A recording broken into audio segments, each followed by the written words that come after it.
नमस्कार साथियों, मैं पवन कुमार आप सभी का हार्दिक स्वागत करता हूं। साथियों, historical education and social YouTube channel पर आप सभी का स्वागत है। हम यहां पर तैयारी करवाते हैं साथियों आप सभी की एनटीए यूजीसी नेट जीआरएफ की। तो ना केवल एनटीए यूजीसी नेट जीआरएफ को क्रैक करने के लिए, बल्कि साथियों आप हमें ज्वाइन कर सकते हैं TGT, PGT, first grade, second grade इत्यादि सभी प्रकार के कम्पिटेटिव एग्जाम्स के लिए को क्रैक करने के लिए, चाहे वो स्टेट लेवल का हो चाहे वो सेंट्रल लेवल का हो। ठीक, उन सभी को एग्जाम्स क्रैक करने के लिए आप हमारे YouTube channel historical education and social को ज्वाइन कर सकते हैं। ज्वाइन करने के लिए आपको वीडियो के नीचे डिस्क्रिप्शन बॉक्स में लिंक मिल जाएगा, वहाँ से ज्वाइन कर सकते हैं। इसके अलावा यूट्यूब चैनल के अलावा साथियों एक हमारा टेलीग्राम चैनल भी है, वो है history UGC net slash filler forum करके आप चेक करेंगे, सर्च करेंगे सर्च बार में जाके टेलीग्राम के चैनल पे, तो मिल जाएगा। वहाँ से आप हमारे चैनल को ज्वाइन कर सकते हैं। कुछ चीज़ें जिनको हम यहाँ कवर अप नहीं कर पाते हैं, कुछ पीडीएफ होती हैं, बुक्स होती हैं, नोट्स होते हैं, एमसीक्यू क्वेश्चंस वगैरह होते हैं, उनको हम वहाँ पे टाइम टू टाइम पोस्ट करते रहते हैं टेलीग्राम चैनल पे। वहाँ से जाकर आप लोग देख सकते हैं। ठीक है। और इसके साथ साथ एक हमारा साथ ही और चैनल, दूसरा चैनल भी है, सॉरी व्हाट्सअप ग्रुप भी है। व्हाट्सअप ग्रुप ज्वाइन करने के लिए आप हमें मैसेज कर सकते हैं। हमारा एक नंबर है, वो नंबर नोट कर सकते हैं आप लोग।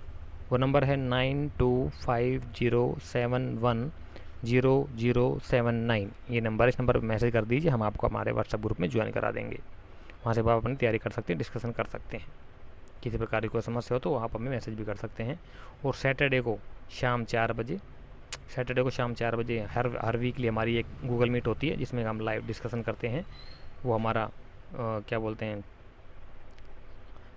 डाउट क्लियरिंग सेशन होता है। उसमें हम सभी आपके सभी स्टूडेंट्स के जो भी डाउट होते हैं वो क्लियर करवाने का प्रयास करते हैं। तो सैटरडे शाम 4 बजे ज्वाइन हो सकते हैं आप लोग हमारे साथ गूगल मीट पे। गूगल ऐप डाउनलोड कर लीजिए, उसका लिंक आपको गूगल टेलीग्राम चैनल पे मिल जाएगा, और साथ ही आपके व्हाट्सएप ग्रुप में मिल जाएगा। तो दोनों ही माध्यम से आप हमें ज्वाइन कर सकते हैं। तो ये तो था हमारे चैनल के बारे में। अब हम चलते हैं क्लास में। क्लास में साथियों हमारा सबको पता होगा, जो पुराने स्टूडेंट हैं उन सभी को हम फास्ट रिविजन करा रहे हैं आप सभी का एमसीक्यू के माध्यम से, chapter by chapter, topic by topic. तो अब हमारा उसमें मौर्य काल चल रहा। मौर्य काल का एक लेक्चर कंप्लीट हो चुका, सेकंड लेक्चर है ये।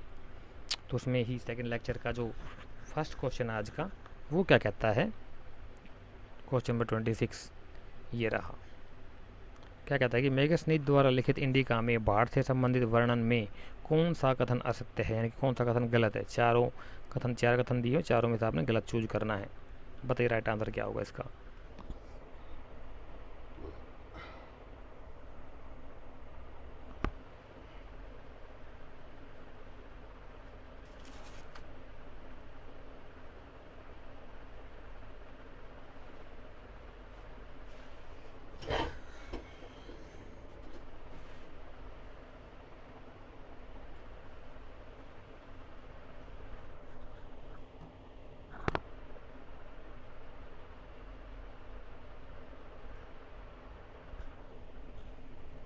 तो इसमें जो साइट आपको पता होगा, सभी ने मेगस्थनीज के बारे में पढ़ा होगा आपने मौर्य काल के चैप्टर में।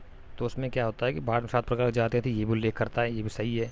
भारत में जात दास प्रथा नहीं थी, ऐसा भी उसने लिखा अपने इंडिका में। और भारत में इतिहास लेखन का कला का सर्वथा अभाव था, ये भी लिखा है इसने। भारत के अधिकांश भागों में काल पड़ते थे, ऐसा उसने कुछ नहीं लिखा। तो ये हमारा इसका राइट आंसर हो जाएगा। ठीक है। अर्थशास्त्र में 9 प्रकार दासों को उल्लेख है। महास्थान, बंगाल और सोगर, यूपी, इन स्थलों से अकाल का वर्णन मिलता है। ठीक है।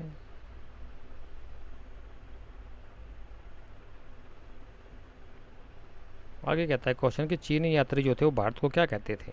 बताइए, सिंपल सा क्वेश्चन है। फाहियान ने, वेनसांग ने, इत्सिंग ने भारत को क्या कहकर संबोधित किया है अपनी लेखनी में, अपनी राइटिंग्स में, अपनी बुक्स वगैरह में।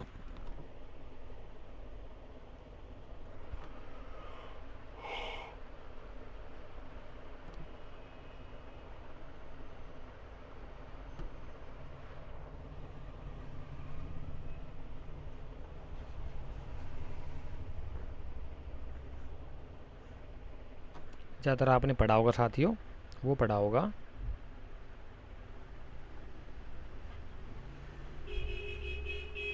यिंतु। क्या कहा गया है, यिंतु कहा गया है। इसको आप तिपिंतु भी बोल सकते हैं। तिपिंतु या यिंतु एक ही बात है। ठीक है। कहता है कि निम्नलिखित में से कौन से शासक ने जैन धर्म को अपनाया था। हाँ बताइए साथियों, 4 शासक दिए हुए, चारों में से बताना आपने कि कौन सा मौर्य शासक था जिसने कि जैन धर्म को ग्रहण किया था। जैन धर्म में उस शासक का वही स्थान माना गया जो कि बौद्ध धर्म में अशोक का माना गया है।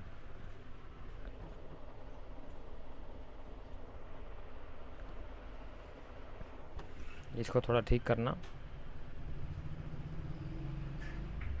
इसको ठीक है। बिंदुसार को, सालिशुक को, संप्रति ने या फिर कुणाल ने, चारों में से कौन से शासक ने अपनाया था जैन धर्म, बताइए। गलतियाँ कुछ जो हो जाती हैं कुछ खुद भी ठीक कर लिया करो, ऐसा नहीं जो आ रहा उसी को पेल दिया, अपना दिमाग लगाया करो कभी।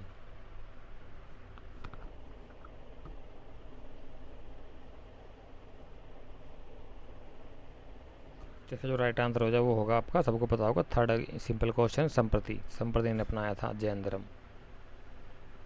ये क्वेश्चन मज़ेदार आया है, आंखें बाहर आ जाएंगी देख करके। बताइए, निम्नलिखित को क्रमानुसार ऊपर से नीचे होकर व्यवस्थित कीजिए, यानी कि बड़े से छोटे की ओर।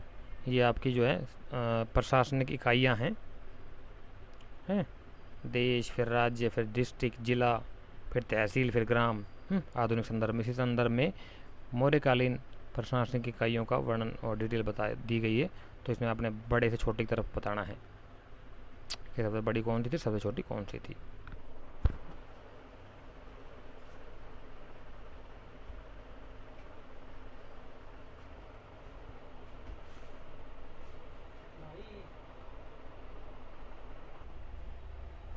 ठीक है। तो देखिए सर, ऐसे क्वेश्चन को सोल्व करने के लिए आपको सबसे बड़ी और सबसे छोटी इकाई का मेन खास तौर से पता होना चाहिए। ठीक है, सबको पता होना चाहिए। हाँ, नहीं, आध घंटे मारो मैं। नहीं वो तो ठीक है, लेकिन अगर नहीं आ पाए तो और का नंबर दे दिए फिर। ठीक है, करा दूंगा आज। तो इसका जो होगा ना साथियों, वो कैसे होगा, सबसे बड़ी इकाई जो थी ना, पता होना चाहिए आप सभी को, साम्राज्य। तो उसे, ठीक है, उसे कहा गया चक्र या चक्र, एक पहले पे आ जाएगा। तो ये सीधा सीधा बाहर हो गया रेस से, ठीक है, नंबर 1 पे इन तीनों में है। अब सबसे छोटी इकाई, किसी भी समाज की सबसे छोटी इकाई क्या मानी गई हमारी, परिवार, कुल और ग्राम। तो ग्राम दिया हुआ यहाँ पे, दूसरे नंबर पे ग्राम आ जाएगा। तो ग्राम ये प्यार हो गया। अब ये 2 बचे हैं, यानी कि 2 और 4th, सेकंड और 4th, 2 और 4 में चलेगा। ठीक है, तो 2 बाहर हो गए रेस से, ये भी बाहर हो गया और एक आपका ये भी बाहर हो गया, 1 और 3 रेस से बाहर हो गया। अब हमारा 2 बचे हैं, फर्स्ट और सेकंड और 4th। इसमें इससे छोटा आपका क्या होगा, आहार। थर्ड नंबर पे क्या आएगा, आहार। 2 नंबर पे सॉरी, चक के छोटा आपका आहार, यानी कि 1 और 2, 1 इसमें भी है, 1 इसमें भी, 1 2 इसमें भी है, 2 इसमें भी, दोनों बराबर चल रहे हैं। इससे छोटा होगा आपका स्थानीय या स्थानिक, 6 नंबर पे। तो 6 नंबर इसमें भी है, 6 नंबर इसमें भी है, बराबर चल रहे हैं। अब आगे देखते हैं, इससे छोटा होगा अब आपका द्रोणमुख। तो आएगा यानी कि 5 इसमें है, इसमें 3 आ गए, इसमें 5 आ गए। तो ये इसका राइट आंसर हो जाएगा, सिंपल। संग्रहण, द्रोणमुख के बाद आ जाएगा आपका खावर्टिक। 800, 400, 200 गाँवों की इकाइयाँ जो थी ना, वही।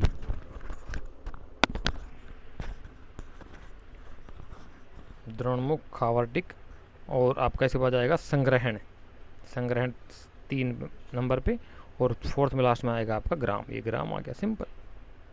तो इस प्रकार से 4th इसका राइट आंसर हो जाएगा, 4th नंबर, ठीक है।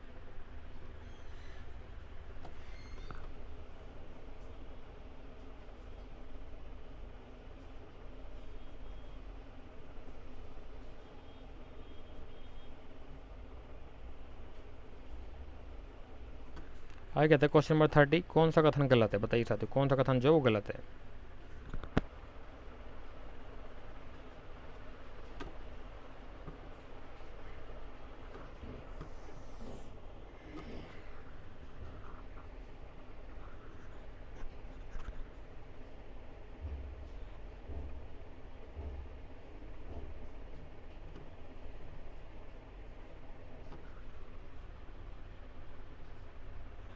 तो इसका जो राइट आंसर क्या होगा साथियों, वो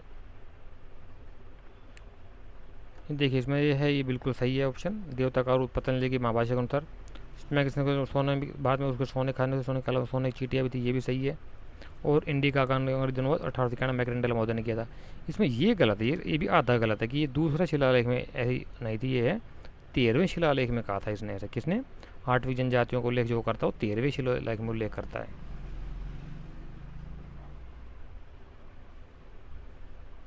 पता लग गया?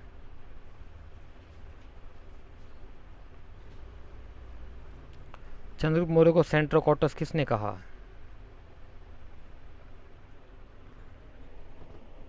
अभी एक नई रिसर्च आई है, उसमें जो है सेंट्रोकोटस या सेंट्रोकोप्टस जिसने भी कहा है वो एक अलग राजा आया है। चंद्रगुप्त मौर्य से जो जोड़ा गया है ना वो अलग है, सेंट्रोकोटस।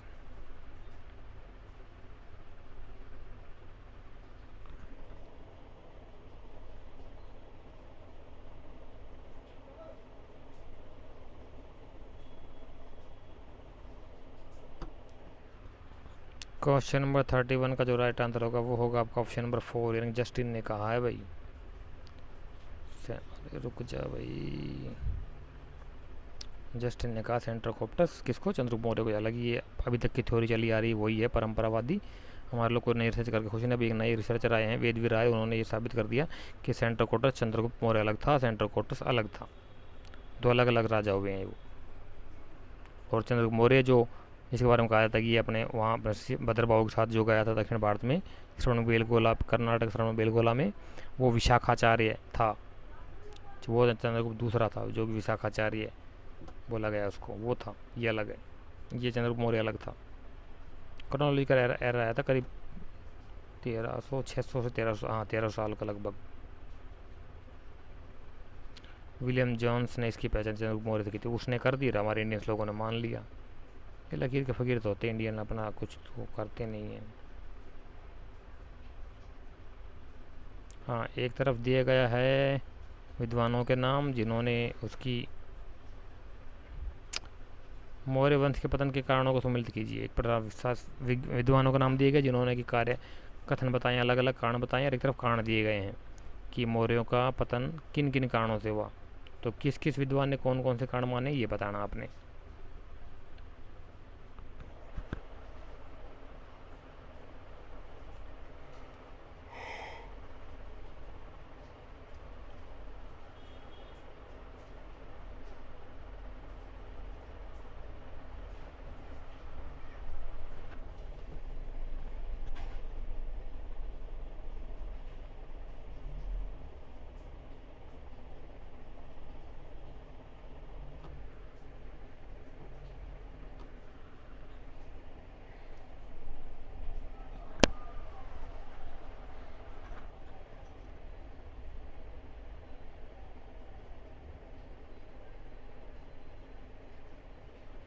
तो क्वेश्चन नंबर 32 का जो राइट आंसर होगा साथी वो होगा आपका ऑप्शन नंबर 3, यानी कि थर्ड बोले तो 2 1 3 5 4 ये मैच कर लेना अपना। कैसे मैच होएगा देख लेना, ऑप्शन नंबर 3 ये सही हो जाएगा। यानी कि फर्स्ट का प्रसाद शास्त्री हो जाएगा अशोक की धार्मिक नीति, बी का फर्स्ट हो जाएगा हेमंत एस राय चौधरी कहते हैं अशोक की शांति एवं अहिंसा की नीति, ठीक है। 3 का 3 हो जाएगा, यानी कि नीलकंठ शास्त्री कहते हैं दुर्बल उत्तराधिकारी। डी का 5 हो जाएगा रोमिल थापर कहते हैं सत्ता का केंद्रीकरण, और निहार रंजन राय कहते हैं पुष्यमित्र शुंग की राज्य क्रांति। तो इस प्रकार से आपके मैच हो जाएंगे।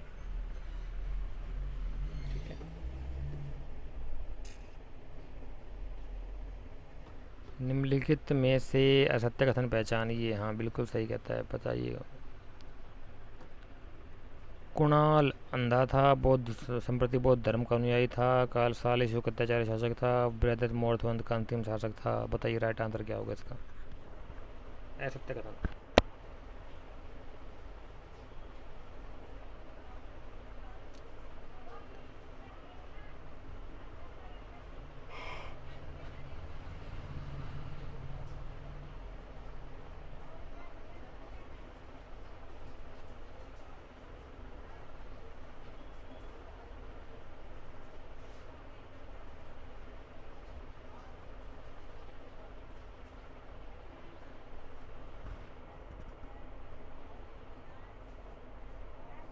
तो इसका जो राइट आंसर होगा साथी वो पता होगा, भी बताया था, क्वेश्चन चला था ये कि बौद्ध संप्रति जो था वो बौद्ध धर्म का अनुयायी था, वो जैन धर्म का अनुयायी था। ये हमारा राइट आंसर होगा। हालांकि देखा जाए तो कुणाल को भी बाद में अंधा कर दिया गया था, जन्मजात अंधा नहीं था, बाद में अंधा कर दिया गया था इसको। देखना, इसके बारे में डिटेल मिल जाएगी आपको।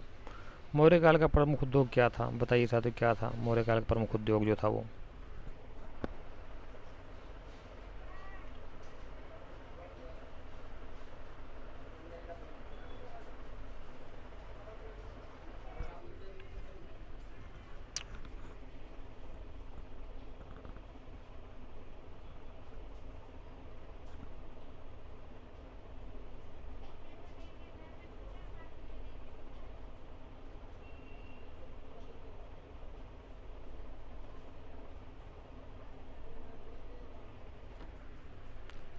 और क्वेश्चन में 34 का जो राइट आंसर होगा साथ ही वो होगा फर्स्ट, यानी सूती वस्त्र उद्योग।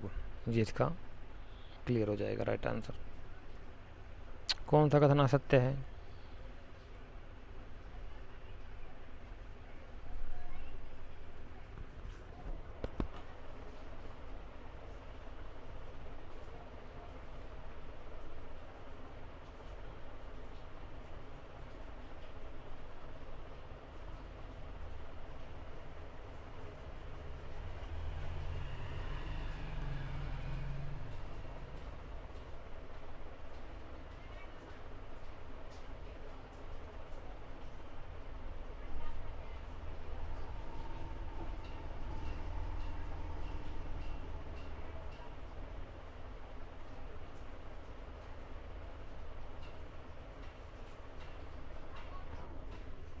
तो क्वेश्चन में 35 का जो राइट आंसर होगा साथी वो होगा आपका ऑप्शन नंबर थर्ड, यानी कि ये जो है आपका वेन सांग नहीं कहते, क्योंकि वेन सांग तो साथ सबको पता होगा बहुत बाद में आया था। तो ये मैगस्थनीज ने कहा है उसके बारे में, फायान ने कहा है।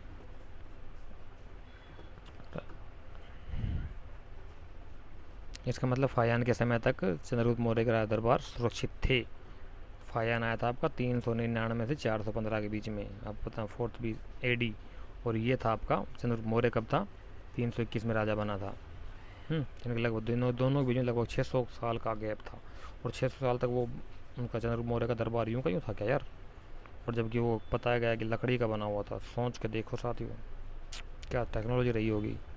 ना मक्खी खाई, ना वो घून लगी उसको, ना उनको गले वो, ना उनको कुछ ख़राब हुआ कुछ। 600 सालों तक लगातार चलता रहा मामला। अच्छा, सिकंदर तथा ऋषि मंडनी के वार्तालाप को ले किसने किया है? ये बहुत इंपॉर्टेंट है। सिकंदर आया था जीतने के लिए, तो अमरता चाहता था वो। तो ऋषि, उससे उसको पता लगा कि यहाँ पे बहुत भी हिंदुस्तान बहुत बड़े बड़े विद्वान रहते हैं जो उनको भी पता है अमरता के बारे में। तो कुछ ऋषियों को बुलाया था उसने, तो ऋषि मंडनी को बुलाया था उसने। तो ऋषि मंडनी ने मना कर दिया था कि मैं नहीं जाऊँगा, चंद्रगुप्त मौर्य जो आपका सिकंदर जो है मेरी गला काट सकता है लेकिन मेरी आत्मा को नहीं काट सकता, ऐसा उल्लेख किया। तो सिकंदर पीछे हट गया था, फिर उसने कुछ नहीं किया, ऋषि को छोड़ दिया था। तो इस चीज़ का उल्लेख किसने किया है बताइए?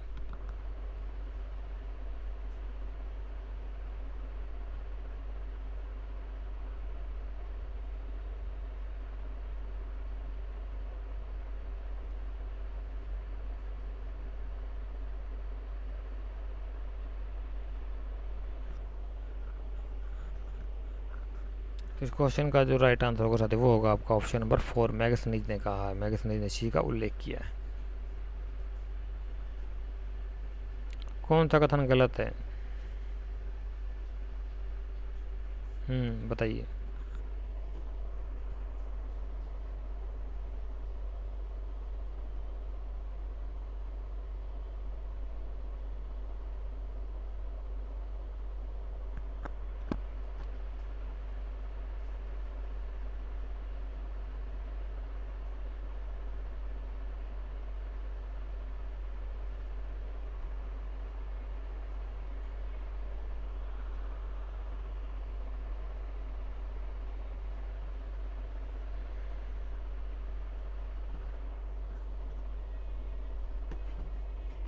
तो इसका जो राइट आंसर होगा 37 के साथ ही वो हो जाएगा आपका ऑप्शन नंबर थर्ड, उल्लेख करता है वो कि थर्ड मैगस्थनीज ने बाहर में दास प्रथा और सती प्रथा का उल्लेख नहीं करते, गलत है। उसने किया है उल्लेख, उसने बताया है। उसने लिखा कि भारत में दास प्रथा नहीं होती है, ये लिखा उसने। सती प्रथा का भी उल्लेख किया, कुछ कुलीन घरानों में होती थी। अशोक के अभिलेखों में एकमात्र लेखक का नाम है, APY यूनिट का क्वेश्चन है, बताइए।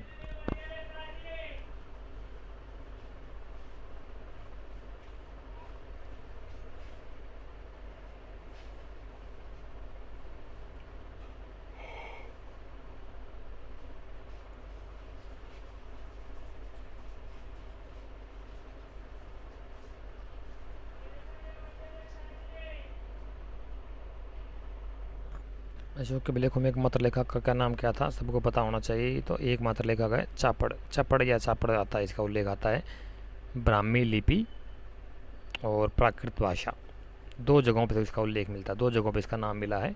अभी लेख लिखे उसके नीचे इसने अपने अपना नाम भी लिखा, ये मैंने लिखा है, उत्कीर्ण करता ये था चपड़ नाम का व्यक्ति।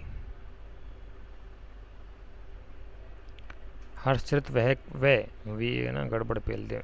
हर्षचरित वह कादम्बरी बाणभट्ट में किस शासक के ऊपर क्या दुर्बल की संज्ञा दी गई है?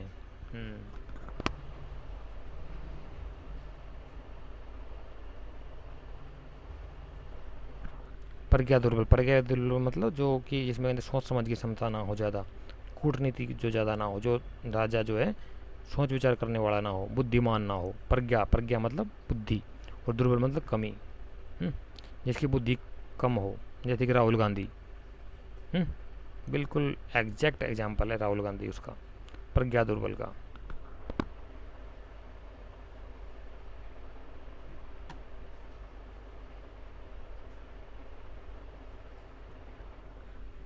तो इसका जो राइट आंसर हो जाएगा वो हो जाएगा आपका ऑप्शन नंबर 4, बृहदरथ को कहा गया है। तभी तो उसको मारा उसने, क्या बोलते हैं, किसने मारा था? पुष्यमित्र शुंग ने, उसी का सेनापति था।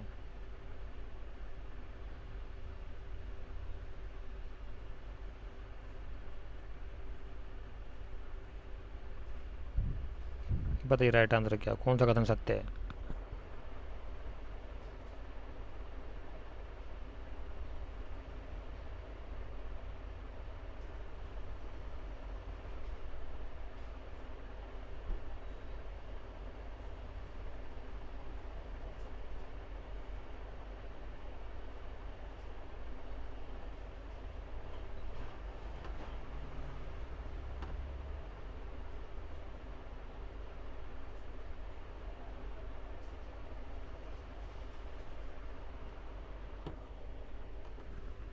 तो ये सिंपल क्वेश्चन है, पढ़ा होगा आपने, बता सकते हो इजीली।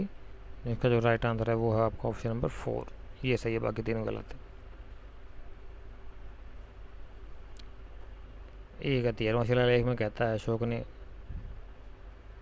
द्वितीय प्रज्ञा पृथक शिलालेख कहता है,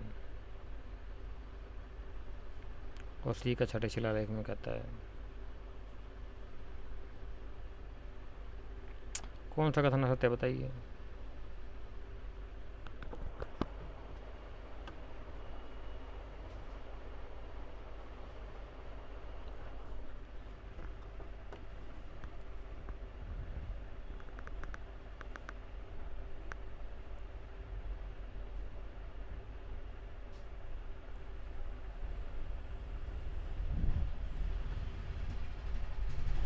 ये जो है ना, ये सुब्रदांग दांग दागनी नहीं है, सुब्रदागनी नहीं है, सुब्रदांगी होगा ये ऐसे लिखा जाएगा, शुभ्र दांगी, सुब्रदांगी आएगा ये। ठीक है, थोड़ा ठीक करना इसको। तो जो राइट आंसर होगा 41 का होगा ऑप्शन नंबर 4, ये कथन असत्य है।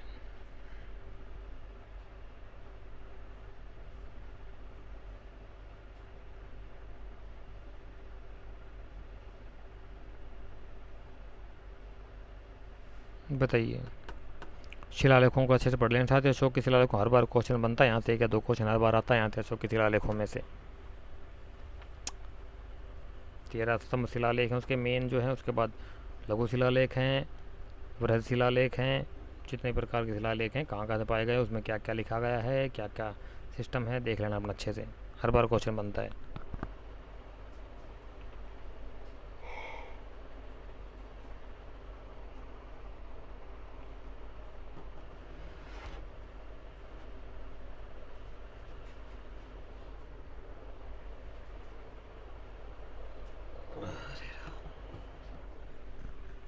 तो इस क्वेश्चन का जो राइट आंसर हो जाएगा साथी वो होगा आपका ऑप्शन नंबर 1, इनकी 3 4 1 2, फर्स्ट का 3 हो जाएगा, फर्स्ट का 3, प्रथम शिलालेख में पशु बलि तथा सामाजिक समारोह पर प्रतिबंध। बी का 4, तृतीय शिलालेख में आ जाएगा आपका अनुसंधान हेतु प्रत्येक 5 वर्ष अधिकारों को भेजना। पंचम शिलालेख में हो जाएगा आपका सी, फर्स्ट सी का धम्म महामात्र की नियुक्ति। और 7वां शिलालेख यानी कि धार्मिक सहिष्णुता के बारे में बात करता है, सभी धर्म बराबर हैं।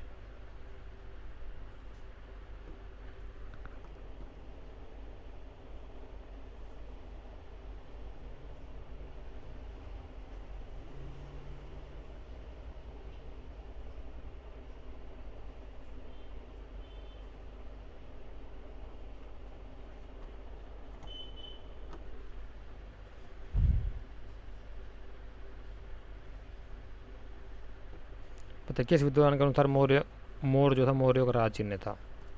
बताइए कौन सा विद्वान कहता है?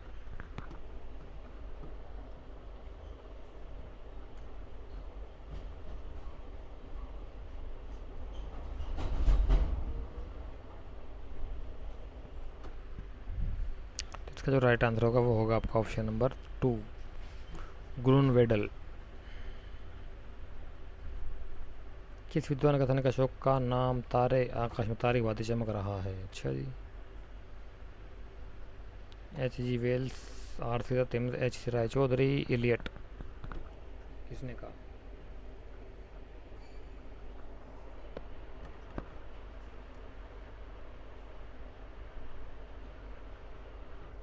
क्वेश्चन 44 का जो राइट आंसर होगा 4, एच जी वेल्स ने कहा इसके बारे में ऐसा।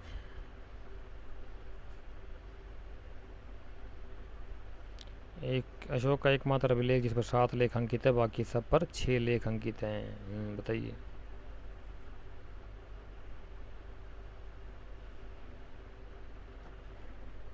बताइए राइट आंसर क्या होगा इस क्वेश्चन का?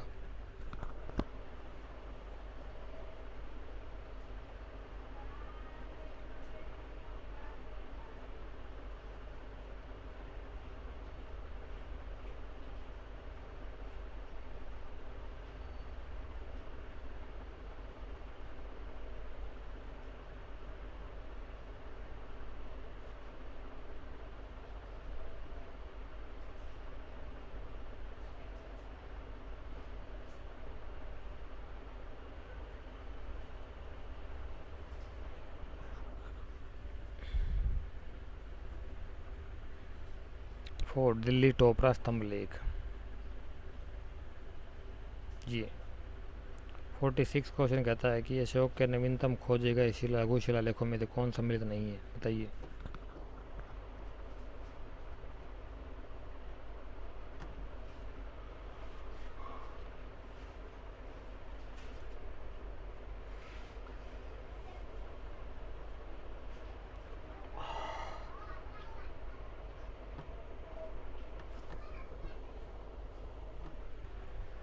इसका जो राइट आंसर होगा वो होगा आपका ऑप्शन नंबर 2, साओमारो यूपी, बीएमपी। क्या है बीएमपी? मौर्य काल के में प्रांतों के राज्यपाल क्या कहलाते थे? बताइए।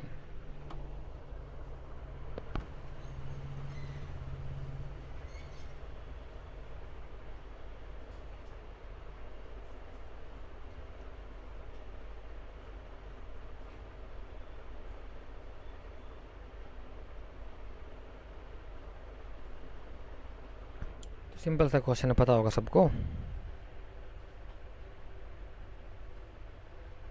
4 यानी कि कुमार और आर्यभट्ट दोनों ही कहलाते थे।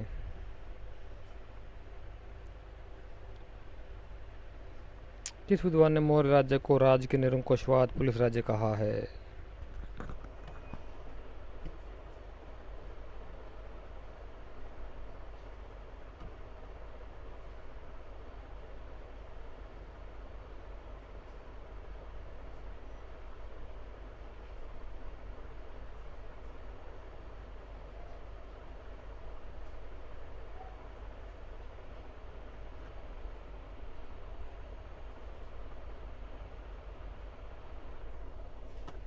तो इसका जो राइट आंसर होगा वो होगा आपका option number first, R G Bhandarkar.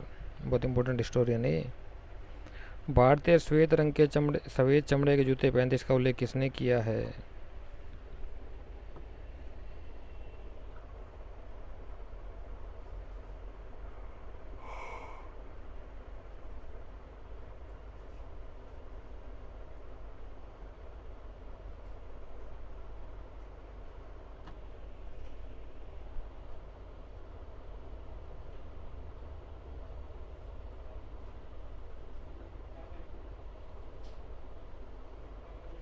तो इसका जो राइट आंसर होगा वो होगा आपका ऑप्शन नंबर 2, एरियन ने।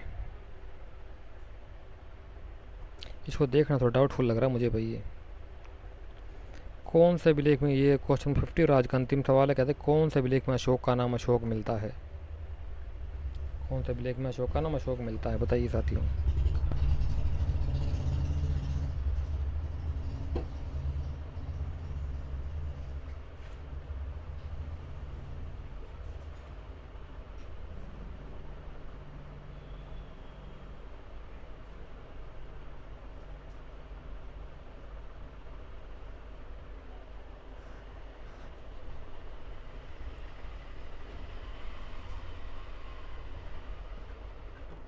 तो इसका जो राइट आंसर होगा साथियों वो होगा आपका ऑप्शन नंबर 4, यानी कि चारों में ही, यानी कि सभी है, मास्की में भी, गुर्जरा में भी और उदगेलो उदगोलम में भी, चारों तीनों जगह से मिलता है अशोक का नाम अशोक। वैसे इसका नाम मिलता हमें देवानाम पी ए पी एस। तो साथियों ये कुछ क्वेश्चन थे जिनको हमने वन बाय वन करके सोल्व किया।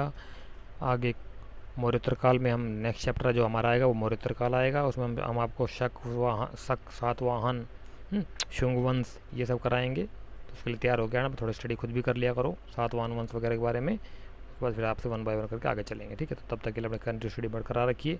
सबको पता होगा जिनका एग्ज़ाम 20, 21, 22 को है उनके लिए डेट आ गई है कि कौन कौन सब्जेक्टों का एग्ज़ाम है। अभी हमारा एग्ज़ाम के लिए कोई डेट नहीं आई है, तो थोड़ा वेट कीजिए। हो सकता है 16 तारीख तक या 18 तारीख तक हमारे सब्जेक्ट के एग्ज़ाम की भी डेट आ जाए, ठीक है। तो थोड़ा पेशेंस बना कर रखिए, स्टडी टाइम बढ़ा दीजिए, एमसीक्यू चैप्टर अच्छे से करना कर लीजिए, रिवीजन कर लीजिए अपना फटाफट जितना हो सके, मैक्सिमम टाइम अपने पास है, गोल्डन टाइम है ये अपना, ठीक है। तो thank you so much class attend करने के लिए। नेक्स्ट वीडियो में फिर दोबारा मुलाकात होगी आप सभी के साथ, तब तक के लिए थैंक यू सो मच। जय हिंद और जय भारत।